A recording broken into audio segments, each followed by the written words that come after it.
வணக்கம். பாம்பின்கால் பாம்பரியும் அப்படின்னு கேள்விப்பட்டிருக்கீங்களா? அப்படின்னா அது என்னங்க அது? பாம்பின்கால் பாம்பரியும் அது எதை உணர்த்துது?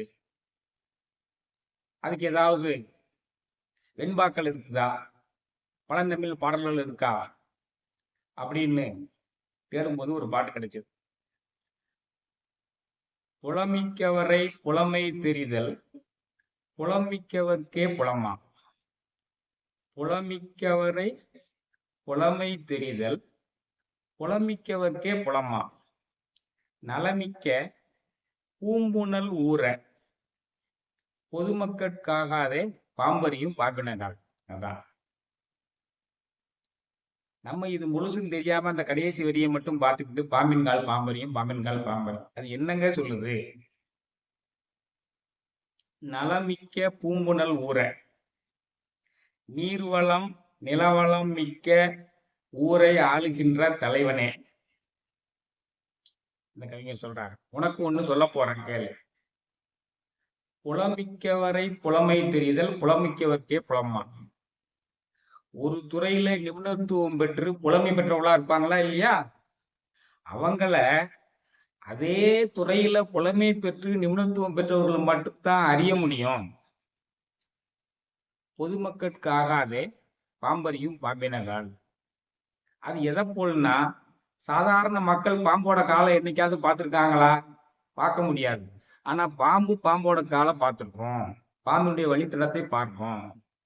பாம்பு எப்படி பாம்பினுடைய காலை பார்க்கிறதோ, வேறு யாருமே அந்த பாம்பினுடைய காலை சாதாரண மக்கள் பார்க்க முடியாதோ, அதை போல ஒரு துறையில நிபுணத்துவம் பெற்று புலமை பெற்று இருக்கக்கூடியவங்கள சாதாரணமானவங்க பார்க்க முடியாது, அறிய முடியாது.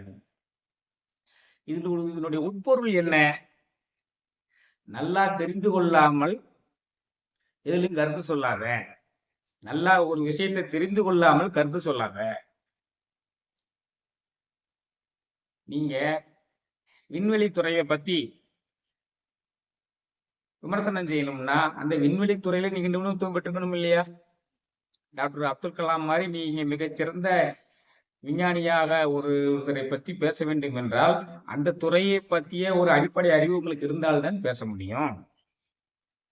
அதே மாதிரி தமிழ் கவிதைகளை பற்றி பேச வேண்டும்னா கொஞ்சமாவது தமிழ் கவிதைகளினுடைய வரலாறு என்ன, அதனுடைய மரபு என்ன, இன்றைய நிலை என்ன என்பதை தெரிஞ்சிருக்க வேண்டும் இல்லையா?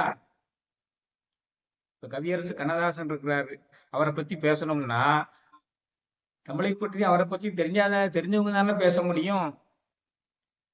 அவர் அர்த்தமுள்ள இந்து மதமும் பாடினாரு, இயேசு காவியமும் பாடினாரு, இயேசுவையும் பாடினார், வாசுவையும் பாடினார்.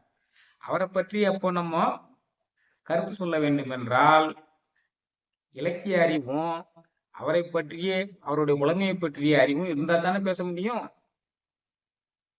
தெரியாத விஷயங்கள்ல கருத்து சொல்லாதேங்கிறதா இந்த பாட்டு சொல்றாரு.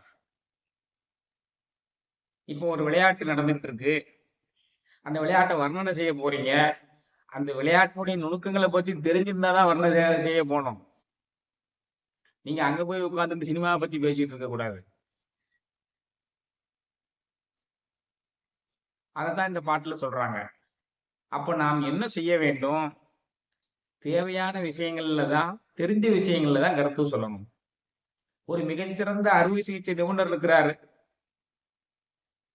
அவருடைய மருத்துவத்தை போய் சாதாரண பொதுமக்கள் விமர்சனம் பண்ண முடியுமா? அது ஒரு மருத்துவர் தான் சொல்ல முடியும்.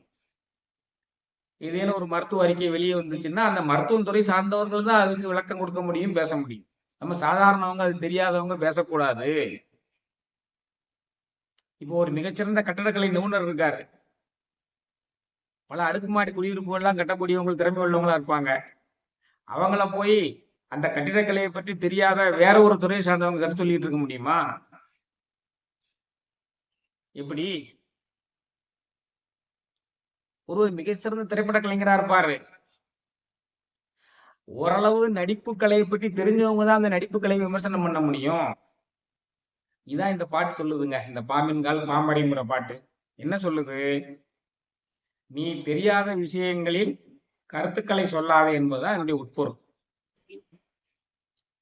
புலமிக்கவரை புலமை தெரிதல் புலமிக்கவர்க்கே புலமா. புலமிக்கவரை புலமை தெரிதல் புலமிக்கவர்க்கே புலமா. நலமிக்க பூம்புணல் ஊற பொதுமக்கட்காகாதே பாம்பரியும் பாம்பினகால். எப்படி பாம்புக்கு மட்டுமே பாம்பினுடைய கால் தெரியும் புலப்படும் என்பதை போல ஒரு துறையில் புலமை பெற்றிருந்தவர்களுடைய நுண்ணறிவையும் புலமையையும் அந்த துறையை பற்றி அறிந்தவர்கள் மட்டுமே அறிய முடியும், மற்றவங்க அறிய முடியாது. உட்பொருள் என்ன, தெரியாத விஷயங்கள்ல கருத்து சொல்லாதப்பா அப்படிங்கிறது என்னுடைய பொருள். நல்லா இருக்கா? நன்றி.